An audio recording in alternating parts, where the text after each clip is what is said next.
je dois reconnaître une chose, c'est assez épatant, mais de toutes les séries que j'ai regardées, à chaque fois on a trouvé un nouveau moyen de me frustrer.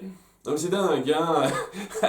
À une ou deux exceptions près, c'était toujours une série qui me frustrait parce que ça n'atteignait pas ce que ça pouvait atteindre, et ça trouvait toujours de nouvelles façons de rendre ça décevant.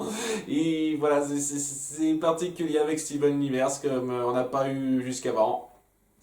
Et ces deux épisodes qui le cimentent parfaitement, quoi. Ça incarne totalement ça.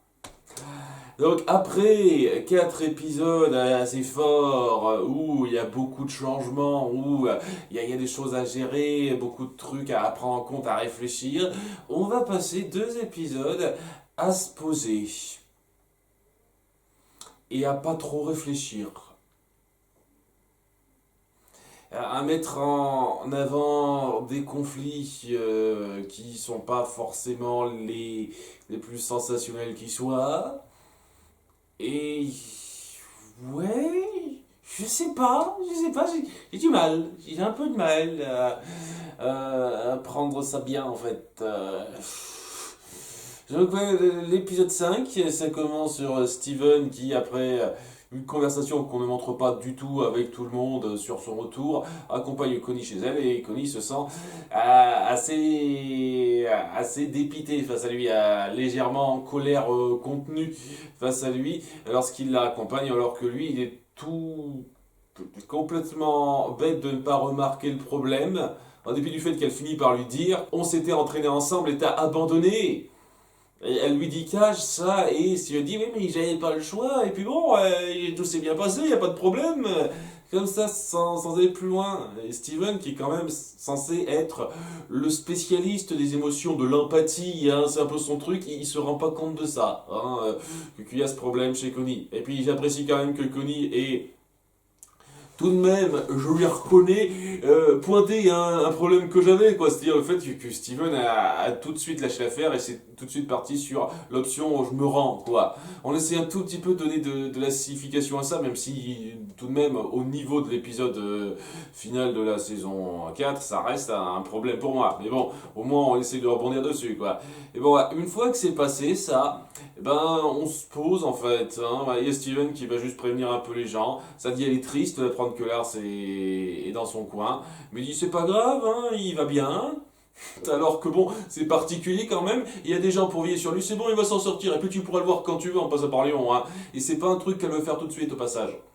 Là, bon, durant tout l'épisode, elle va pas essayer de se dire tiens, si j'allais voir Lars, c'est important, je veux lui parler. Ses parents non plus, hein, au moment où on met en avant ses parents, on s'en fiche.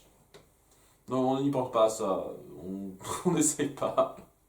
Enfin bon, alors qu'on met ça en place et que Steven est parti pour aller prévenir un petit peu tout le monde, il y a une manifestation de gens autour de la grand-mère pizza qui se plaint que le maire n'a rien fait avec l'attaque extraterrestre. Et alors, ok, vraiment, vous avez une attaque extraterrestre et vous dites tiens, il faut qu'on blâme le maire, il a rien fait, c'est enfoiré, tout ça. Alors, on essaye de rebondir là-dessus à la fin, mais je veux dire, sérieusement, il y a pas plus important comme train de penser à faire. Vous pensez sincèrement que c'est un truc qui est lié à la mairie, ça? C'est un petit détail au passage qui me gêne pas mal depuis pas mal de temps.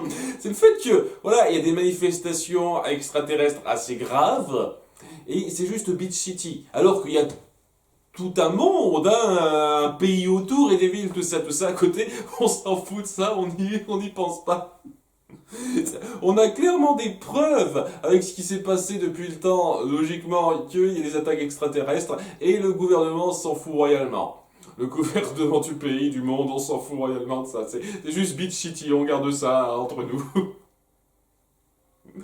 C'est ce genre de réflexion que me fait avoir cet épisode, parce que dans notre cas, j'en aurais rien à foutre de me poser ces questions, je prends ça comme ça. Mais étant donné que vous mettez en place la populace qui se demande que font les autorités, tout ça, oui, bah que font les autorités, merde, et que font les grosses autorités au-delà de cette ville de merde qui a une trentaine de personnes.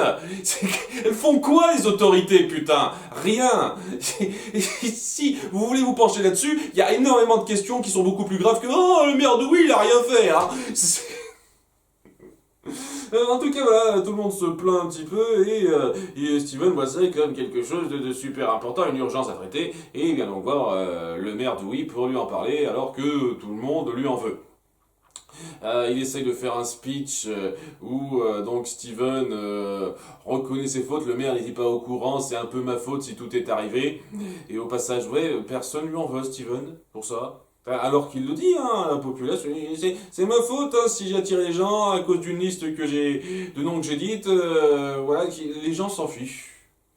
Ils acceptent ça.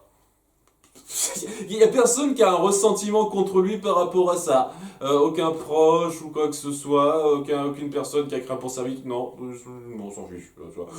Donc bref, ouais, il fait cette annonce-là, et en le présentant comme il le présente, c'est-à-dire le fait que Dewey n'a rien fait, là, ça attise encore plus la colère des gens et ça se passe pas super bien. Ce qui fait que, ouais, hein, c'est mal barré et donc il y a un débat qui se prévoit pour le lendemain. Ça va super vite ces trucs-là entre donc le maire et la grand-mère Pizza où Steven décide de rester soudé avec lui. Tiens, on va préparer un discours ensemble, des fiches, etc., etc. Vous allez voir, ça va bien se passer. Et lorsqu'il se présente son argument, donc le maire d'Ouï, il dit vous savez que c'est un job compliqué, quoi. Dès lors que quelque chose arrive, on blâme le maire. Il y a une invasion de termites, des extraterrestres attaquent, c'est la faute du maire. Et oui, c'est pas quelque chose que quelqu'un voudrait pour lui, alors je suis prêt à prendre cette responsabilité.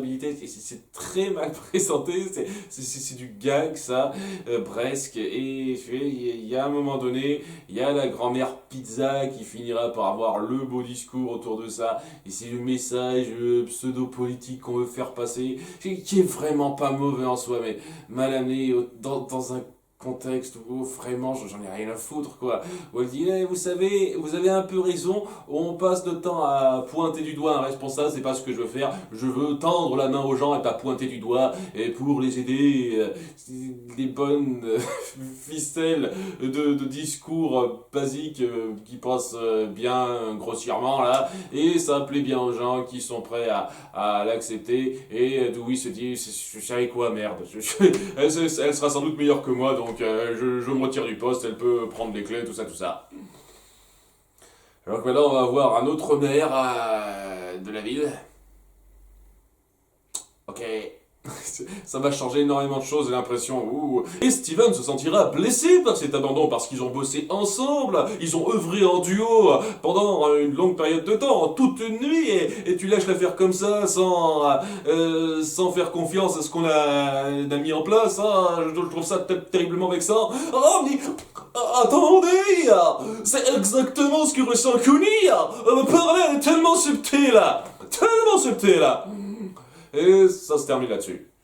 Où Steven, il est un petit peu peiné de ne pas être rendu compte du problème avec Connie pour que ce soit en demi-teinte, un peu doux amer, enfin surtout très amer à cette fin.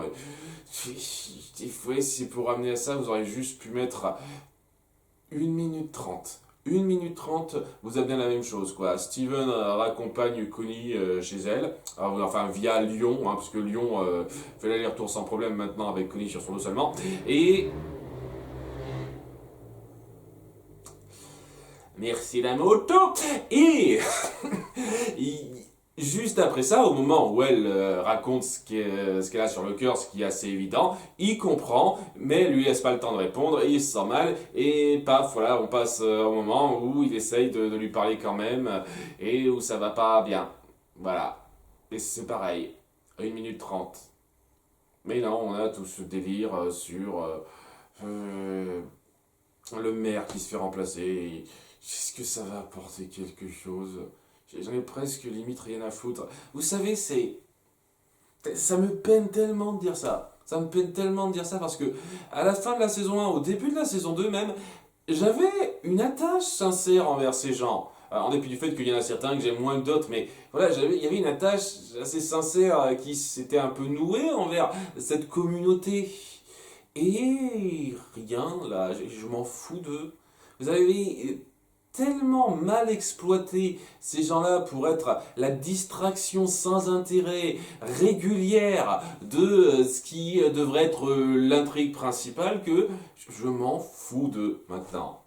Si ça me mine de dire ça, putain. Parce que dans la saison 1, dans la seconde moitié de la saison 1 et dans la saison 2, j'avais un intérêt assez poussé envers eux, je vous jure.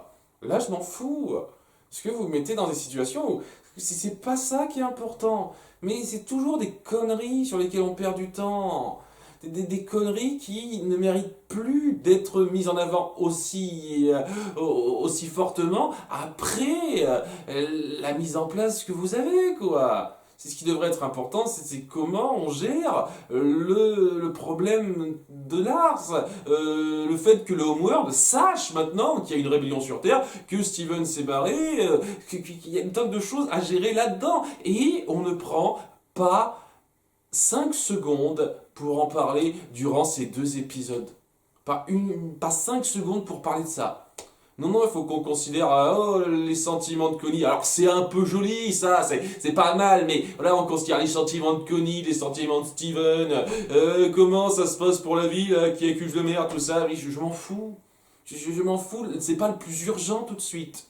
Si on fait comme si c'était le plus urgent, comme si le reste, c'est pour plus tard. Voilà. Et même dans cette configuration-là, quoi, je me suis pas étendu à fond et à fond là-dessus, mais il y a un petit détail qui me gêne un petit peu dans cette campagne aussi avec Dewey, c'est que il est où Buck, son fils? On le voit pas une seule fois de l'épisode, ou alors vraiment en fond, hein, mais il est où son fils? Parce qu'on pourrait montrer son fils réagir à ça, quoi, le voir soit perdre confiance en lui, ou être un peu vexé par son labando, ou un truc comme ça. Non, on voit pas ça. Ça aurait pu jouer une petite corde sensible. Non, on ne fait pas ça. On ne joue pas là-dessus. On joue vaguement, et quand je dis vaguement, c'est vaguement sur le sentiment de tristesse de Sadie et des parents de Lars, pour faire dans le «Oh, vous avez rien fait, vous avez oublié Lars, vous pensez pas à un habitant de votre ville qui compte quoi, 24 habitantes après ce qui est montré dans cet épisode. Ouais, parce que voilà, à un moment donné, il y a une vidéo qui vient sur leur YouTube et il y a Cyril qui dit oh, mais il y a que 12 personnes qui l'ont vu. Ah non, mais 12 personnes, c'est la moitié de la ville. Donc ouais, en gros, ils sont 24, 24-30 hein, en gros, hein, c'est ça la population de la ville. Ok, d'accord. Et tu vois, voilà, c'est... Je vous jure, ça me mine un peu. Ça me mine de faire ce constat. Comme quoi, je m'en fous de cette ville maintenant. C'est... Enfin bref, l'épisode suivant est un peu mieux, mais... Il casse pas des briques non plus, hein, sérieusement. Puisque voilà, on rebondit sur le fait que Steven se sente mal d'avoir trahi la confiance de Connie à un certain degré. Il essaye de lui envoyer plusieurs mails, plusieurs SMS, mais pas de réponse. Et lorsqu'il a capé à ça, il y a son père qui a pour idée de faire des vacances, quoi, de faire des vacances dans une petite maison de campagne isolée où on pourra se retrouver entre nous 5. Oui, parce qu'une fois de plus, Péridot, Lazuli, on s'en fout. Sérieusement, Péridot Lazuli, rien à battre. Depuis je sais pas combien d'épisodes, rien à battre. Putain, sérieusement. Elles existent peut-être quelque part, on s'en fout, on les mentionne même pas et elles participent à rien. Bref, on a prévu une excursion vacances. Ça te dirait de venir, il accepte comme ça vaguement, tandis qu'il ne fait que checker son téléphone durant toute la journée, alors qu'il y a une espèce de gag récurrent sur le fait que Ronaldo lui envoie des SMS pourris sur une espèce de série à la con, histoire de montrer le personnage, pas de plus, super. Voilà quoi, il est accaparé à son téléphone et tout le monde essaie un petit peu de l'aborder pour voir un petit peu comment il se ressent et tout le monde se dit que ça doit venir de son expérience sur Homeworld. Voilà, et donc chaque gemme essaye un petit peu de l'aborder comme ça, avec ses moyens pas super subtils, pas bien réfléchis. D'abord Améthyste, ça passe pas, Garnet, ça passe pas, et au passage, pas super ce que ça met en place. Parce que lorsque Garnet essaye de parler un petit peu à Steven, elle dit tu sais, je sais ce qui te tracasse.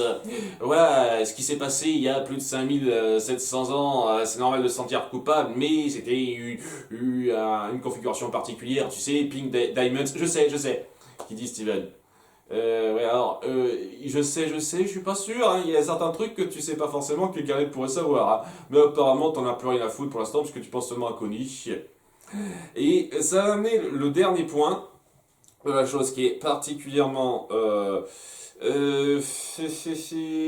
titillant, dirait-on, où lorsque Pearl essaye de lui parler, elle essaye une fois de plus de mentionner le Homeworld en disant je sais que tu dois te poser des tas de questions, mais je ne peux pas te le dire. J'en suis incapable. Et lorsqu'elle essaye de lui dire quelque chose, il y a une espèce de blocage physique qui se fait. Steven, Attendez une seconde.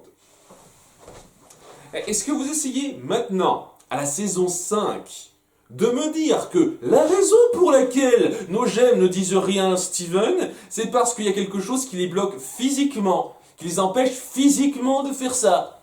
Un truc particulier qui a été implanté en elle ou je sais pas quoi, qui les empêche de faire ça. C'est ce sur quoi vous partez. Alors, très intéressant comme idée. Ça aurait été cool de le mentionner, de l'appuyer un tout petit peu avant, parce que là, je suis désolé, ça fait excuse facile de dernière minute, hein. C'est comme si les créateurs avaient vu les retours négatifs que des gens comme moi pourraient faire de la série, et s'étaient dit, tiens, c'est vrai que quand on s'y penche, nos gemmes pourraient renseigner davantage Steven sur ce qui se passe. Eh ben tiens, on va inventer l'excuse que elles peuvent pas. Il y a un truc qui les en empêche. Ok, alors... c'est bien. Dis donc c'est mieux que rien. Seulement, je me pose quelques petites questions. Est-ce que Steven est au courant qu'elles sont dans l'incapacité physique de parler de ça? Parce que ça donne moyennement l'impression, hein. Parce que si elles sont dans l'incapacité physique de parler de ce genre de choses, elles pourraient le dire qu'elles le sont dans l'incapacité physique de parler de ça. Je ne peux pas parler de trucs liés à Homeworld parce que y a un truc qui m'en empêche. Même si c'est pas, elles peuvent pas le préciser, ce qui les en empêche, quoi. Elles peuvent dire il y a un truc qui physiologiquement m'en empêche de faire ça. Et voilà. À ce moment-là, vous mettez ça en place dès les tout premiers épisodes de la saison 1, et moi je n'ai aucun problème. Je n'ai aucun problème, je suis content. Vous trouvez une excuse valable, avec un petit mystère derrière, qui justifie le fait que certaines informations ne viennent pas à Steven. Et à ce moment-là, mais... Content, voilà, vous montrez que vous êtes des scénaristes réfléchis. Mais, dans la saison 5, la dernière saison, que vous nous balanciez ça comme ça, avec l'insinuation légère que Steven ne sait même pas ça... J'ai du mal, je vous cache pas, hein. Alors c'est peut-être moi qui surinterprète, si ça se trouve, cette espèce de langage qu'elle a. Je peux pas t'en parler. Comme ça, c'est elle qui se force à ne pas parler parce que c'est trop grave à dire. C'est une autre explication à la con qu'on pourrait dire, mais je sais pas, j'ai un peu l'impression que ça veut faire ça et... C'est trop tard, je suis désolé, c'est beaucoup trop tard là, hein. Beaucoup trop tard. En tout cas, ouais, y a Steven qui finit par se confier, dire la vérité aux autres, que Connie lui parle plus et qu'il a peur pour sa relation avec elle. Chose que Garnet n'a pas vu venir, évidemment. Donc, ouais, il y a Greg qui vient lui parler un petit peu en privé pour lui dire que, tu sais, avec ce qui s'est passé sur le Homeworld, avec ton enlèvement, on l'a très mal vécu, il y a encore un reste. Moi, j'essaye de compenser ça, de faire avec, en faisant des vacances un peu éloignées de tout, en utilisant mon argent, parce qu'il reste encore beaucoup de fric, hein, il a dit qu'il lui restait 9 millions, donc c'est bien de voir qu'il dépense pas tout stupidement. Donc voilà. Voilà, et pour que ça doit être différent, elle veut mettre un peu de distance entre elle et toi. C'est comme ça qu'elle accuse le coup. Et peut-être qu'il faut lui laisser le temps. Mais ils se sont sentis le besoin quand même de faire une espèce de petit suspense. Parce que, oh, incroyable, il n'y a pas de réseau dans le coin. Et donc, s'il a plus reçu de mail de réponse, Steven, ça doit peut-être vouloir dire que il n'a pas pu les recevoir, quoi. Peut-être qu'il en a reçu et donc il se rue pour trouver un coin où il y aurait de la réception. Parce que, ouais, c'est pressé à la seconde, ça, apparemment. Et lorsqu'il trouve une espèce de colline où il y a de la réception, eh ben non, elle n'a pas envoyé de message. C'est juste Ronaldo, une fois de plus. Gag récurrent. Et ouais, Steven accepte qu'il faudra le temps et tout le monde se pose un petit peu pour observer le ciel, les étoiles, et dans un moment calme et tout et tout. Et c'est acceptable en soi cet épisode. On montre nos personnages qui essayent d'être là pour Steven de leur façon un petit peu maladroite. Si ça commence à être un peu redondant, je suis désolé depuis 5 saisons de faire ça. Voilà, oui, nos gemmes sont maladroites, elles savent pas exactement comment se comporter pour s'approcher de Steven. Je sais, ça fait des lustres que vous faites ça. À un moment donné, ce serait un petit peu cool de les montrer, avoir un peu de bouteille à ce niveau-là et savoir discuter un peu, ce genre de choses. Mais non, sachant que, bon, c'est pas ça le problème. Le problème, c'est le fait que ça se passe à un moment où ça devrait pas être ça la priorité. Alors oui, qu'on montre Steven être peiné de ne pas pouvoir parler à Connie, c'est pas mal, ça montre un petit développement émotionnel entre eux, je suis sûr que ça se réglera par la suite. Mais nos gemmes ne devraient pas se dire, tiens, on fait des vacances, on se pose, c'est trop cool, etc. Steven ne devrait pas être tout content et faire comme si de rien n'était en ville juste après être revenu du Homeworld.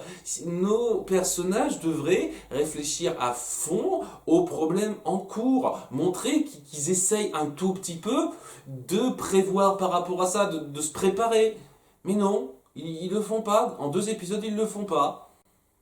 Hein? Alors, vous pourrez me dire, ah, peut-être que de leur côté, il y a Peridot et Lazuli qui bossent sur un nouveau vaisseau spatial pour pouvoir faire quelque chose, ou je sais pas quoi, une façon de joindre Lars, de le faire revenir, quelque chose de genre là. Oh, vous pourriez me dire ça. C'est que, oui, dites-le dans la série, pas plusieurs épisodes après, maintenant s'il vous plaît. Maintenant.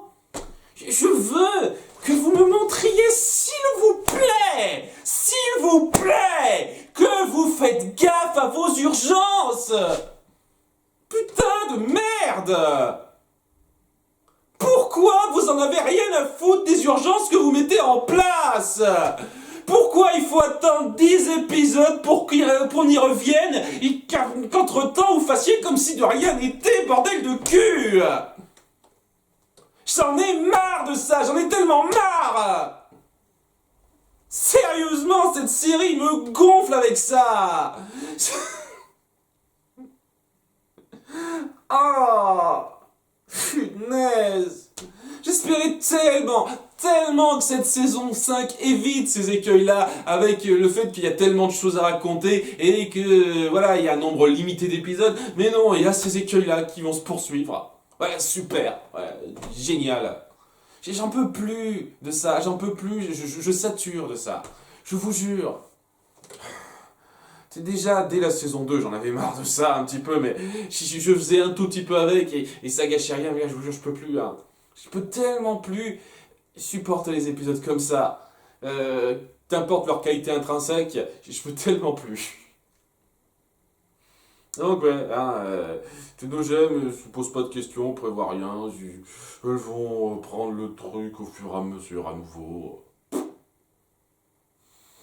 Ou peut-être que je me trompe, peut-être que dès l'épisode suivant, on va rebondir là-dessus. Peut-être qu'on va montrer, ça dit essayer de reparler à Lars.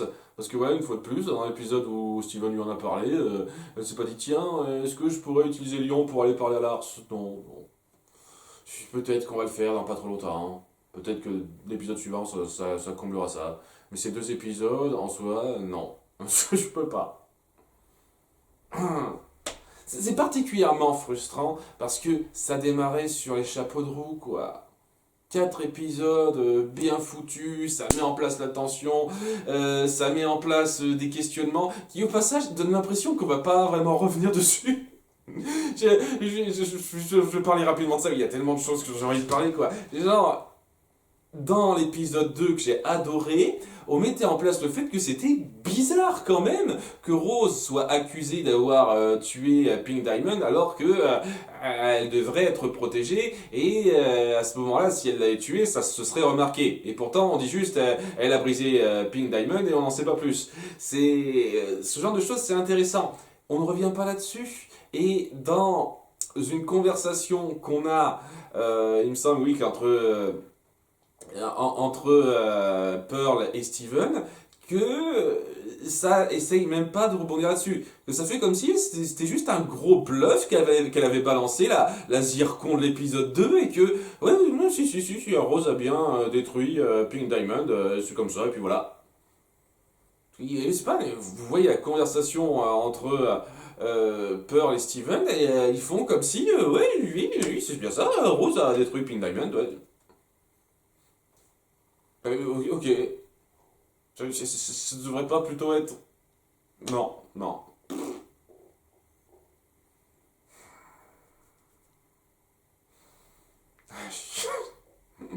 Voilà, donc tout ça, c'est. Ça m'énerve. Voilà, la gestion des urgences, c'est dingue, c'est tellement dingue, quoi. Quand je vais devoir faire le bilan de cette série, je vous jure, les défauts qui me gênent, ils vont s'empiler. Alors qu'écoutez, il y a des tonnes de qualités que j'adore, quoi. Je pense que ça va être la plus longue liste de qualités et de défauts que je vais faire autour d'une série dans le bilan si je fais bien gaffe, parce que il y a tellement de choses à redire, sur lesquelles revenir, au bout du compte, dans ce qui va et ce qui va pas. Et surtout ce qui va pas, plus ça va, quoi, je trouve. Donc, c'est frustrant, ultra frustrant. Donc voilà, ça c'est dit, ça c'est fait. À bientôt pour les épisodes 7-8. Bye!